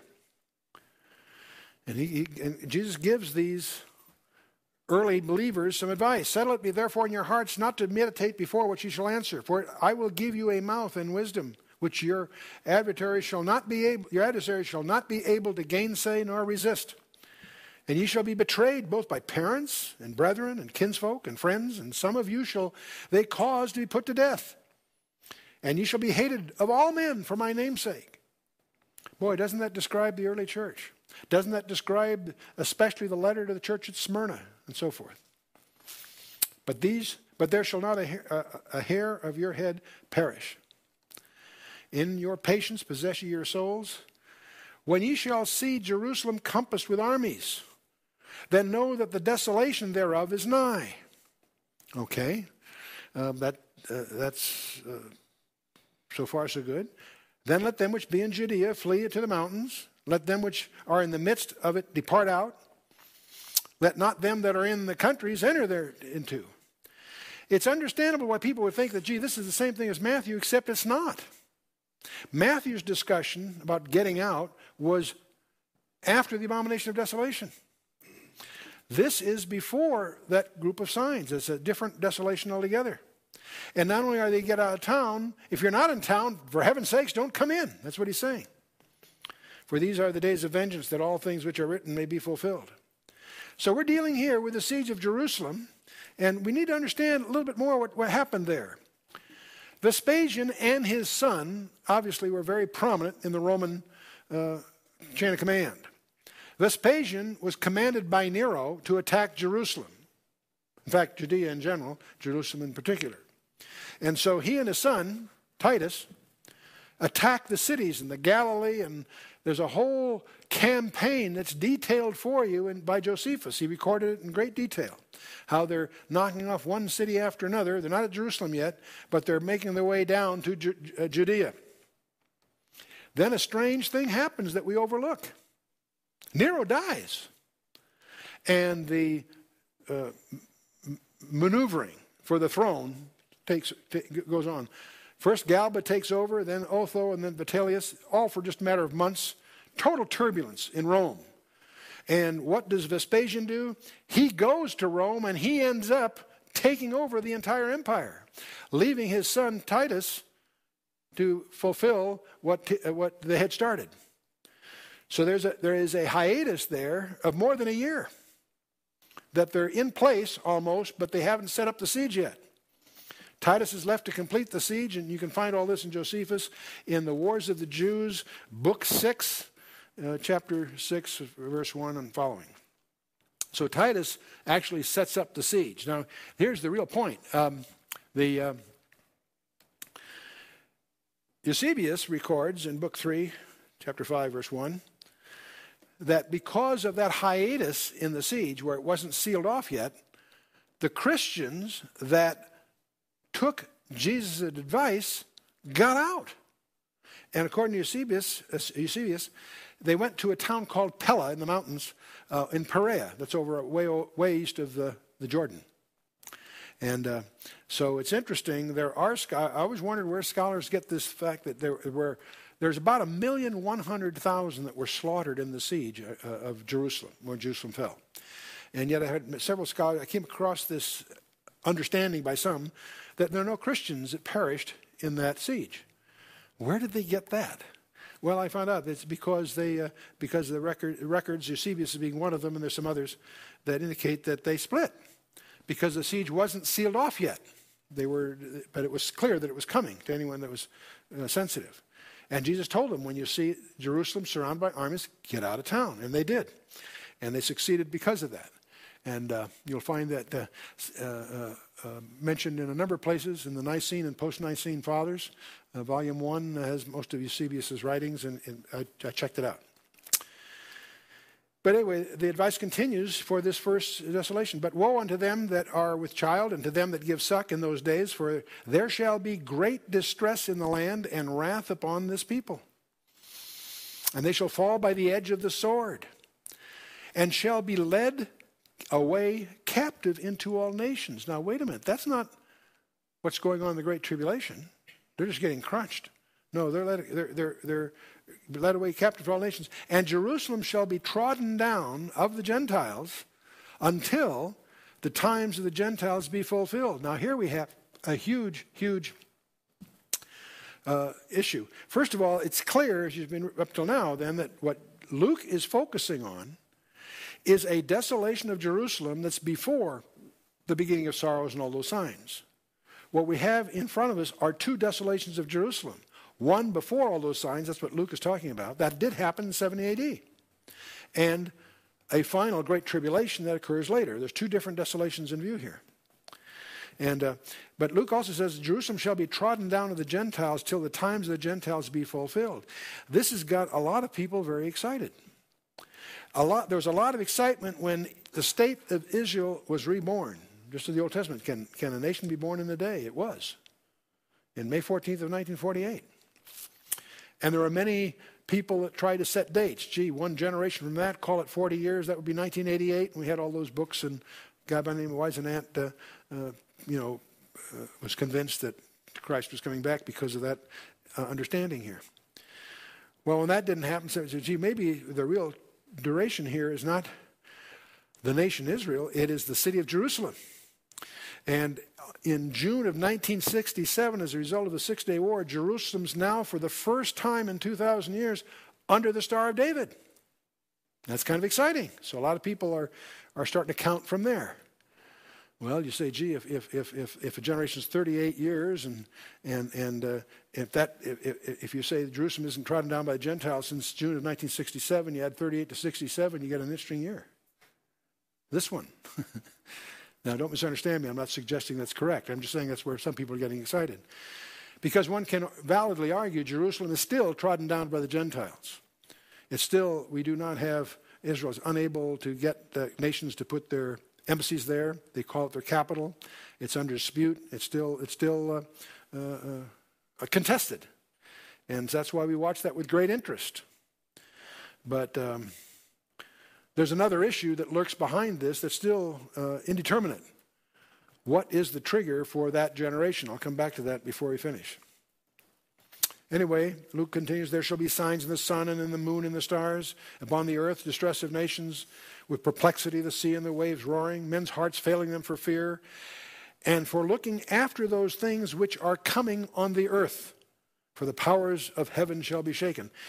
So Luke is looking ahead here. He's talked about the one signs. He's looking ahead at this cosmic upheaval. There's something interesting. It's not actually here. There's nothing about the tribulation. This is stuff that happens after the tribulation. It's as if he's overlooking that, if you will. But this verse 26, when I was on the board with Walter Martin, his ministry, he used to love to quote this verse, men's hearts failing them for fear, and he'd always gesture like this, and for looking after those things which are coming upon the earth. And he would gesture with like a flying saucer. So he was convinced that was a UFO that we talk about. Men's hearts failing themselves for fear, for looking after those things which are coming on the earth, and the powers of heaven shall be shaken. And so he was into that at that time. Yeah. And then shall they see the Son of Man coming in a cloud with power and great glory. So that's very similar to the cosmic upheavals that Matthew talks about. And then Luke goes on to say, when these things begin to come to pass, then look up and lift up your heads, for your redemption draweth nigh. Boy, now that's interesting. What does that mean? Well, this word redemption is an interesting word because it occurs, it's apolutrosis. It is a word that occurs 9 times in the New Testament. It means a releasing affected by the payment of a ransom. It is used 9 times, always of the body of Christ. And so that's kind of an exciting thing because Luke is focusing on the first desolation and then he focuses on our redemption. He doesn't mention the tribulation at all, strangely enough. But then he also goes on, in a parallel fashion to Matthew, he spake to them a parable, behold the fig tree and all the trees. Whoops, wait a minute, notice that? I think any attempts to try to identify the fig tree with Israel and so forth is misplaced because I think Luke tips the apple cart over here. The idiom is simply a parable about spring foreshadowing summer. He spake to them a parable saying, behold the fig tree and all the trees. When they now shoot forth, ye see and know of your own selves that summer is now nigh at hand. So likewise ye, when ye see these things come to pass, know ye that the kingdom of God is nigh at hand. It's that simple. Attempts to try to make the fig tree Israel or the city of Jerusalem or whatever, I think is ineffectual. In fact, if you're really strict on that, there's issues of what's the fig tree, what's the vine, and the olive tree. Those are all different things, and they're used idiomatically from the parable that's in the book of Judges. But let's not go down that path today, because this is clearly nullifies it, in my mind at least. Jesus says, verily I say unto you, this generation shall not pass away till all be fulfilled. Is that the same generation that Matthew was talking about? Not sure. Let's get back. Heaven and earth shall pass away, but my word shall not pass away. Take heed to yourselves, lest at any time your hearts be overcharged with surfeiting and drunkenness and the cares of this life, so that that day come upon you unawares. For as a snare shall it come upon all them that dwell on the face of the whole earth. Now that's a phrase we want to be alert to. In the book of Revelation, in that book very clearly, there is a distinction between those that are saved and those that dwell on the earth. The earth dwellers in the book of Revelation are the losers. They're the ones that get wiped out. They're the ones that lose. It's interesting that in the book of Revelation, the only celebration as characterized by exchange of gifts and so forth, is when the 2 witnesses finally die. And the earth dwellers cheer that these 2 troublemakers are finally off their back. And for 3 days they lay in the streets until on CNN or whatever they get resurrected. That should catch everyone's attention. But as you read the book of Revelation, you want to be sensitive to the fact that there are the Lord's own and the earth dwellers. You and I are not earth dwellers. We may be here, but we're pilgrims. We look for a city whose maker is God. And so the earth dwellers, and I suspect that's exactly what's saying here, for as a snare it shall come up all them that dwell upon the face of the earth. If you're earth dwellers, you want to have a very light touch as we pass through here. And then verse 36, watch ye therefore, and pray always, that ye may be accounted worthy to escape all these things that shall come to pass, and to stand before the Son of Man. Well, wait a minute. How can they escape these things? And if they do escape, they're going to stand before the Son of Man? What is he talking about here?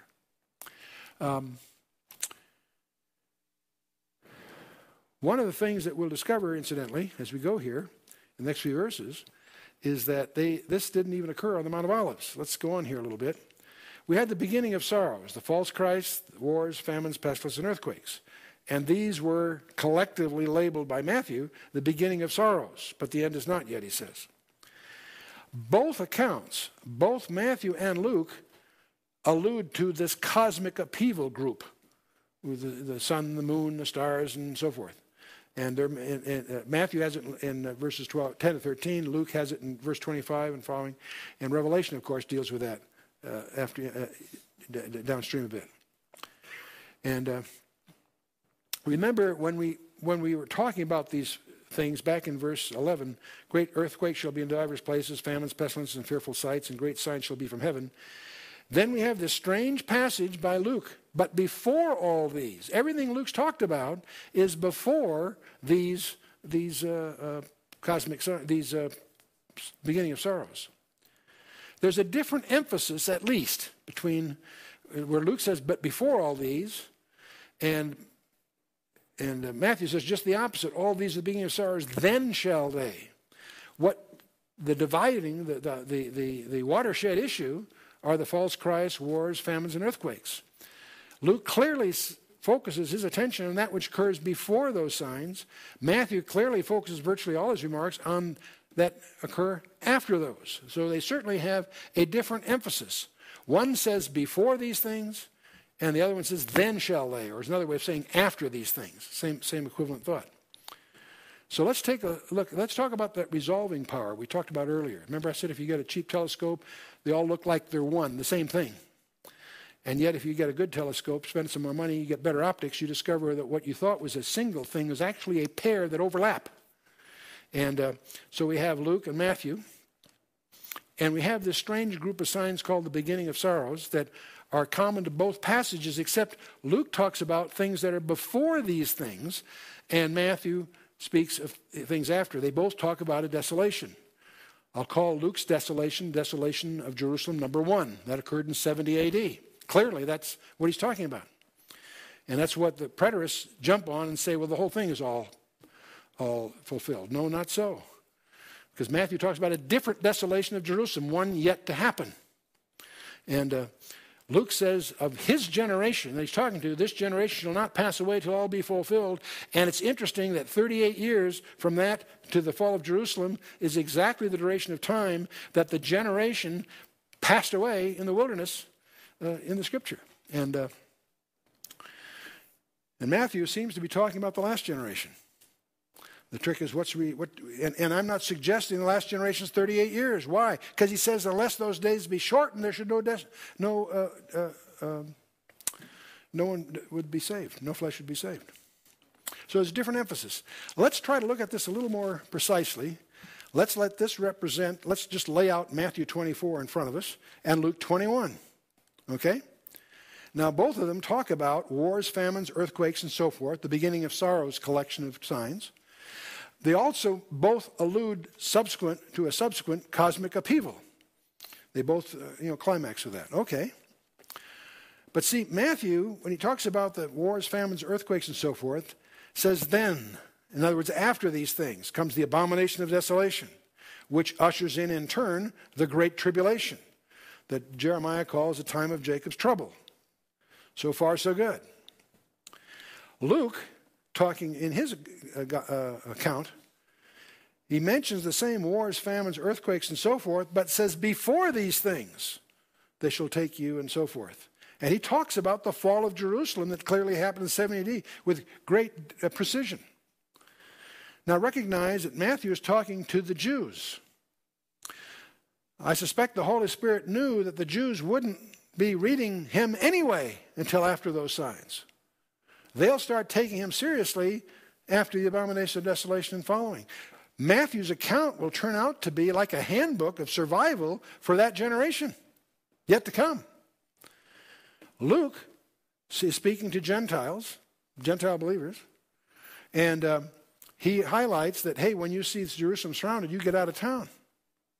But when you begin to see these things, look up, your redemption draweth nigh. It's interesting that Luke speaks of what I'll call desolation number 1, Matthew desolation number 2. There's two separate ones clearly delineated by the cluster of signs in between them. Luke's talking about that first generation. Matthew, I think, is talking about the last generation. They're addressing two different audiences. Now, this becomes very relevant when you start studying the 7 letters to 7 churches, because they obviously occur after the fall of Jerusalem, because that happened in 70 AD, and those letters were written in about 95 AD, 20 years later.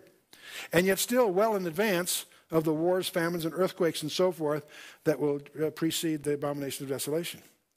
In fact, as we look at those 7 letters, we discover some interesting things. The 7 letters have personal and application to us personally. It has application to all churches. But they also, among other things, profile a history of the church.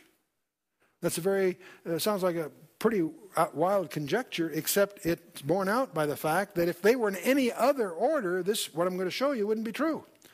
Ephesus is clearly the apostolic church, if we understand that letter, study it carefully. Smyrna is the one that is synonymous with myrrh, or death and persecution, and the whole letter is one of encouragement to Smyrna. Pergamos is the married church, where the church gets married to the world. What Satan couldn't accomplish through persecution, he accomplished by having the church join the world. That leads to the medieval church with all its abuses. And that, of course, leads to the Reformation, which leads to what I'll call, for lack of a better term, the denominational church. You say you're alive, but you're really dead. You're in name only. And out of that comes, of course, the Philadelphia church, the missionary church. And the final is the apostate church, the one that thinks they're rich, but are destitute. 2 of these letters have nothing bad said about them.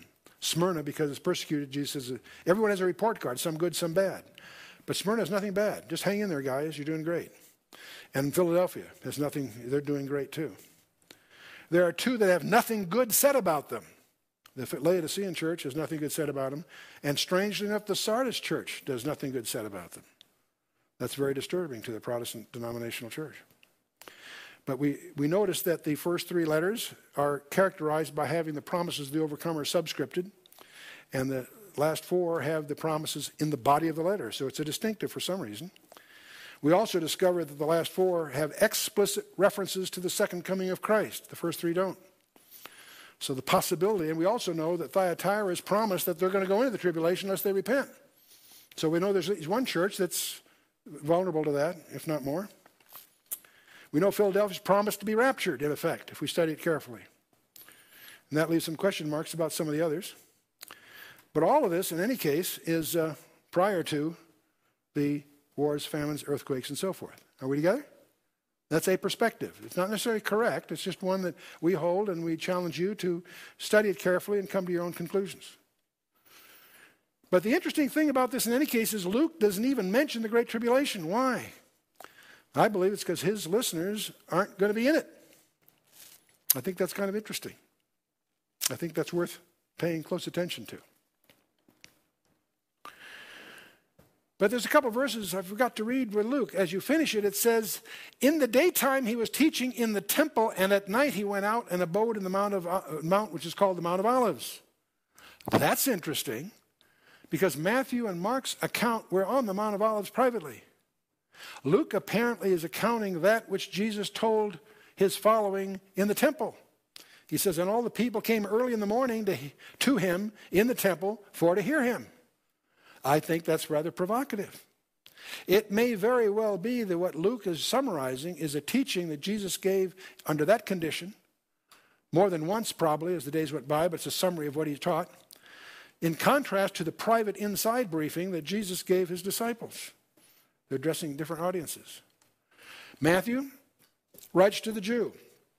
Indeed he does. He's occupied from cover to cover with Jesus as the Lion of the tribe of Judah. He starts out with the genealogy, the royal genealogy. He starts, as any Jew would, with Abraham, goes through Abraham to David, and from David down through the first surviving son of Bathsheba to Solomon, who was the, and then and following, all the way down to Joseph, the legal father of Jesus Christ. Luke is just the opposite. He's interested in Jesus as the Son of Man. He's a Gentile. He starts his genealogy in chapter 3. In effect, he starts with Adam, takes Adam to Abraham. From Abraham to David, they're identical. But when you get to David, Luke does a very strange thing. He takes a left turn. He doesn't go through the first surviving son of Bathsheba. He goes through the second surviving son of Bathsheba, down through Heli, the father of Mary. And you have to understand, in addition to the fact that Mary is in the bloodline of Jesus, on top of that, you need to understand very carefully the daughters of Zelophehad in the Torah. Zelophehad had 5 daughters. He goes to Moses. They talk about inheritance. He says, I don't have any sons. Moses goes to the Lord. The Lord says, make an exception. He does. So we have this strange issue of the daughters of Zelophehad. When you get to Joshua, these 5 daughters come to Joshua and say, now that you're in the land, we're entitled to inherit. Check it out. Joshua does. They're right, and they inherit. Now the point of it is that the Torah provides that if a father has no sons, and she marries within the tribe, that her husband inherits what would have been hers. The way that worked is the father of the bride adopted the husband as a son. That happens in Ezra and Nehemiah and several places, and that's exactly what Heli did with Joseph. So Joseph was a son-in-law of Heli, and that's exactly what, by the way, Luke 3 says, that he's a son as reckoned by law, is what nomitzo means in the Greek. So anyway, what I'm getting at is Matthew has a Jewish perspective, Luke has a Gentile perspective. Matthew's account, as is Mark, or Peter's account, is this private briefing on the Mount of Olives, as so delineated in both Matthew 24 and Mark 13. Luke, on the other hand, is writing to the Gentiles. He's very non-Jewish, in effect, in his perspective. And he apparently taught in the temple. So he's talking to a larger group, a less select group, if I may, and yet at the same time believers. Believers that apparently survived that first desolation by following Jesus, his instructions. So in conclusion, in eschatology, we have this abomination of desolation. Stand in the holy place. The attempts by the preterists and others to say, well, that was fulfilled when the Romans fell Jerusalem. There was a war going on. There wasn't a time to ceremonialize anything. In fact, the temple caught fire. It's unclear how the fire started, but it was clear that Titus was really upset about it, because he was hoping to have it as a trophy. But they can't control this fire. When it's all over, he has to instruct his troops to take the temple apart stone by stone to recover all the melted gold, because the interior was wood panels overlaid with gold. So all that gold melted, and it was sufficient justification to take it apart, which they did. But there's another issue. The preterists like to argue that, well, there's a record that the Romans assembled all their ensigns of the 5th, 10th, 12th, and 15th Roman legions at the eastern gate to celebrate the victory. Things burning over there, but they're celebrating. Their ensigns for their various legions also operated as their idols. They did a worship to their ensigns. But see, the point is, if the preterists try to make that, they say, well, that's the abomination of desolation. That's pointless, because Jesus is pointing to that as something to watch for to get out of town before it gets rough. They're doing this at the end. There's no way that the Romans' worship of their ensigns is somehow the abomination of desolation. First of all, it's too late. It's over. That's a victory celebration, at the climax. So it just doesn't fit. It's what they call eisegesis. You're trying to force the text to say what you're hoping. There's an expression in the computer business that keeps coming to mind when I do these studies, that if you torture the data long enough, it'll confess to anything. And No, the abomination of desolation is a well-defined event in Jewish history because of the 167 issue. It's well documented. You can dig into it from a number of different places, and it's well known and still celebrated to this day through the rededication of that temple. So that's a milestone that Jesus highlights as the pivot point to understand prophecy. He points you in that passage of Matthew 24:15. He points you to Daniel chapter 9, verse 27. Once you understand that, it all comes together.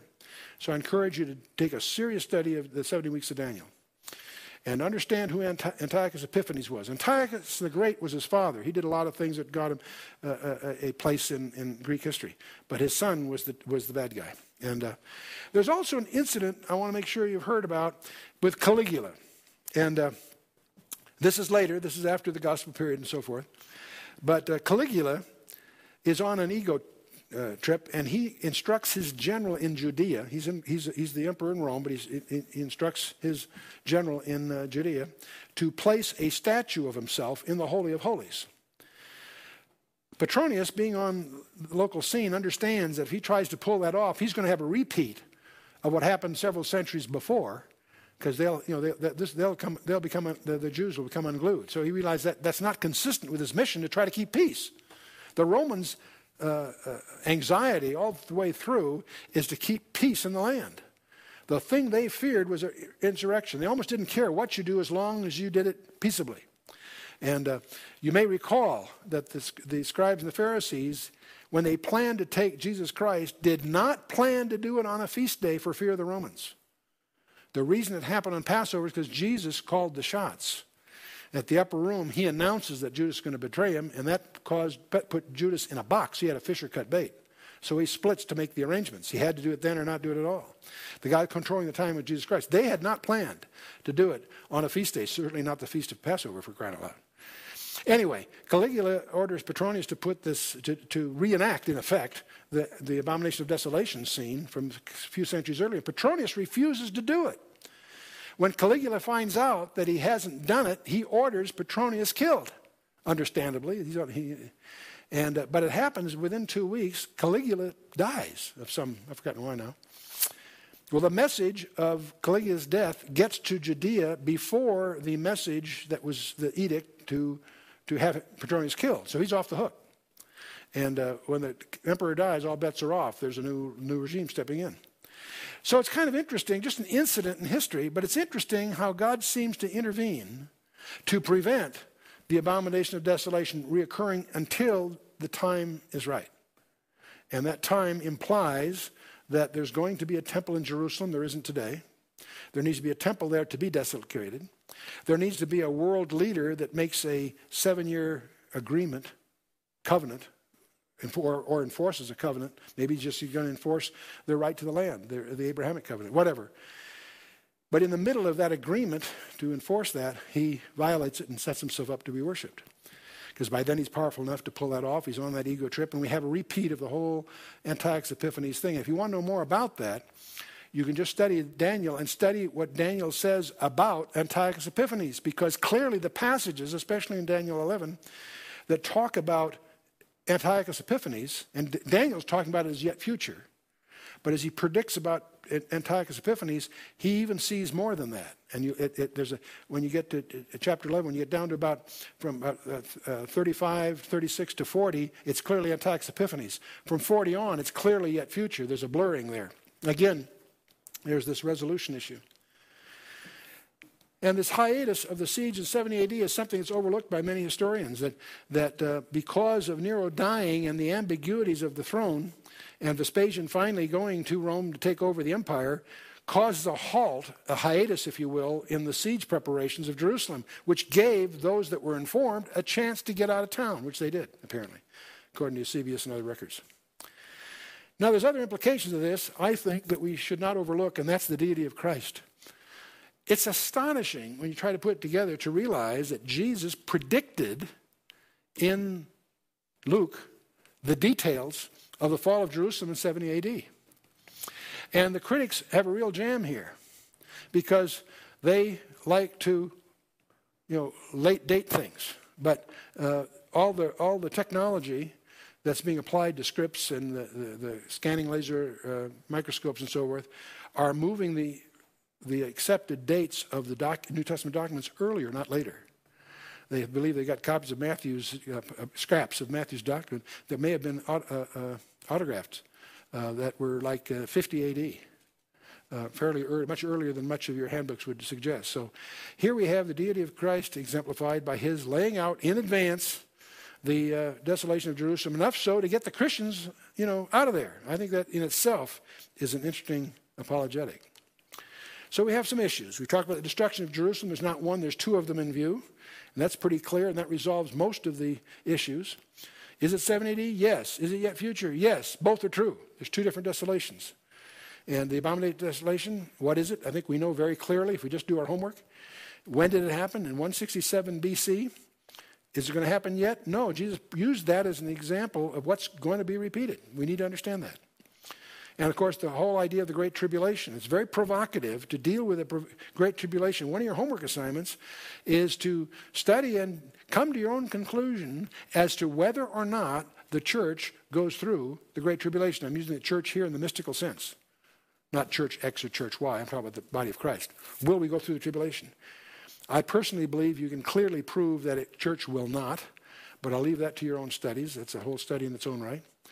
The parable of the fig tree, I'd be very cautious in jumping to any conclusions with the fig tree because of Luke's remark, treating the fig tree like and all the other trees. It's simply an indication that if you see spring start, summer's coming. And which generation shall not pass away? Clearly, I think Luke's comment refers to the generation that did indeed embrace the fall of Jerusalem 70 AD. Now, Matthew's remark, I think, is referring to the final generation, but that's not very helpful in the sense that we don't know what that duration is. There's two things we don't know. We don't know the duration, although we could stipulate, for lack of a better term, it's probably 38 years also, except what is the triggering event? That's the whole big debate. Some people felt it was the formation of the State of Israel in 1948. There's absolutely no scriptural reason to point to that. Others say, well, it's the Jerusalem not being trodden down by the Gentiles. That's got two problems. It doesn't really say that exactly, but furthermore, it's still being trodden down by the Gentiles, in effect. The most interesting conjecture is the one that I tend to lean to. I think the triggering event is the rapture. I think once the rapture takes place, God's clock for Israel starts again. It's like a chess clock. When Jesus rode that donkey, he says, now these things are hidden from your sight. And in Romans 11:25, Paul tells you how long they're hidden, not forever. These things are hidden until the fullness of the Gentiles come in. Don't confuse that with the times of the Gentiles. The fullness of the Gentiles is, I believe, an idiom for the church. And I think the whole idea of the rapture is to catch Satan by surprise. To catch Satan by surprise. Because I think that's exactly the thrust of the passages we read. And that's why I think it's a closely guarded secret, so to speak. But I think there's a day when the Father says to the Son, go get him. When that number is complete. And that's when the church is completed. It was born in a miracle. It will be taken out in a miracle. And that's when Israel's clock will once again start ticking. And that also will explain the Jewishness of the book of Revelation from chapter 6 through 19. Up till then, there is no Jew or Gentile. There's Jew, Gentile in the church in Paul's idioms. And yet, in Revelation from chapter 4, verse 1 on, it gets very, very Jewish. And there's some reasons for that. We serve a Jewish king. And the doctrine of eminence overlays all this stuff. It's clear the scripture teaches, and Luke emphasizes actually, that he can come at any time. So all these things, the generation shall not pass away, and the fig tree and so forth, has no bearing for you and me. None. Why? Because he can come tomorrow. The doctrine of eminence says, for in such a time as you think not, the Son of Man cometh. And the real issue here, anyway, aren't these details. The issue, are you ready? That's the real issue. There is no priority in your life that is as great as dealing with, are you really ready for him? We don't want to be guilty. We don't want to be guilty like the church at Ephesus was. And they were really rigorous on doctrine. They tried those that say they're apostles or not and called them liars and so forth. They did a great job in terms of doctrine. And they hated the deeds of Nicolaitan and so forth. But they blew it because they lost their first love. Jesus wants devotion, not just doctrine. Are we really spending time with him? Are we really his? Are we really living our lives under the expectation that perhaps today he'll come? And this issue, doctrine of imminence, is the one that pervades every one of us individually, quite apart from the theologians or the preterists or this or that, whatever. Jesus, both Matthew and Luke say, therefore be ye also ready, for in such an hour as ye think not, the Son of Man cometh.